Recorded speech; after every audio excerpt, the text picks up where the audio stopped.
जय हिंद दोस्तों। अयोध्या के राजा दशरथ की 3 पत्नियों और उनसे होने वाले 4 पुत्रों राम, लक्ष्मण, भरत और शत्रुघ्न के बारे में सभी जानते हैं, लेकिन भगवान राम की बड़ी बहन के बारे में हर किसी को पता नहीं। वाल्मीकि रामायण में भी राम की बहन शांता के बारे में जानकारी नहीं है, लेकिन दक्षिण पुराण में भगवान राम की बहन शांता का इतिहास जरूर मिलता है। भगवान राम की बहन शांता का यह सच है कि शांता राम की बड़ी बहन और माता कौशल्या की बेटी थी। वह बहुत ही सुंदर और हर कार्य में निपुण थी। शास्त्र से लेकर पाक कला तक में एकदम पारंगत। रानी कौशल्या की बहन थी रानी वर्षणी, जिनका विवाह अंग देश के राजा रोमपद के साथ हुआ था। दुर्भाग्य की बात यह थी कि किन्हीं कारणों उनकी कोई भी संतान न हो सकी। एक दिन वर्षणी राजा रोमपद के साथ कौशल्या से मिलने अयोध्या आई। जब सभी एक साथ बैठकर भोजन कर रहे थे, तभी वर्षणी ने दशरथ की पुत्री शांता की शालीनता और कार्यकुशलता से मोहित होकर अपनी एक इच्छा प्रकट की। वर्षणी ने कहा, वैसे तो मेरी कोई भी संतान नहीं है, लेकिन मेरी इच्छा है कि शांता की तरह ही मेरी भी एक पुत्री हो। वर्षणी की इस बात पर राजा दशरथ उन्हें शांता को गोद देने का वचन दे देते हैं। इस प्रकार राजकुमारी शांता अंग देश के राजा रोमपद की पुत्री बन जाती है। एक दिन राजा रोमपद किसी काम में इतना खोए रहते हैं कि उनकी चौखट पर आए ब्राह्मण की आवाज़ उन्हें सुनाई ही नहीं देती।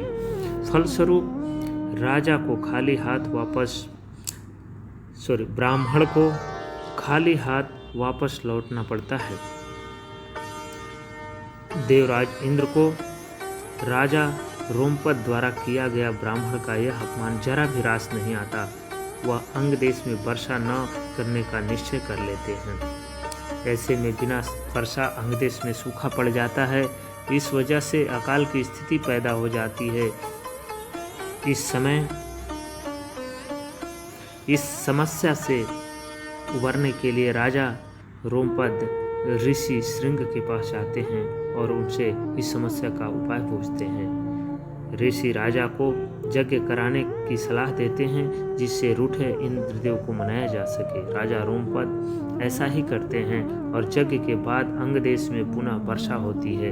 इससे अंग देश में आई समस्या का अंत होता है।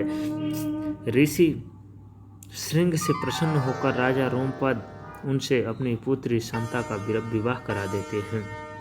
एक बात और माना जाता है कि शांता के बाद राजा दशरथ के कोई संतान नहीं थी। इसके लिए वह बहुत ही चिंतित रहते थे। इसी कारण वह भी ऋषि श्रृंग के पास जाते हैं। ऋषि श्रृंग उन्हें कामाक्षी यज्ञ कराने की सलाह देते हैं। ऋषि के कहने पर राजा दशरथ कामाक्षी यज्ञ संपन्न कराते हैं और प्रसाद के रूप में खीर बनवाते हैं। यज्ञ समाप्त होने के बाद जो खीर का प्रसाद था, उसे राजा दशरथ की तीनों पत्नियां कौशल्या, सुमित्रा और कैकेयी ग्रहण करती हैं। कामाक्षी यज्ञ के प्रताप से अपनी रानी कौशल्या को पुत्र के रूप में राम, कैकेयी को भरत और सुमित्रा को लक्ष्मण और शत्रुघ्न की प्राप्ति होती है। चारों पुत्रों को अपनी बहन शांता के बारे में कुछ भी मालूम नहीं होता। समय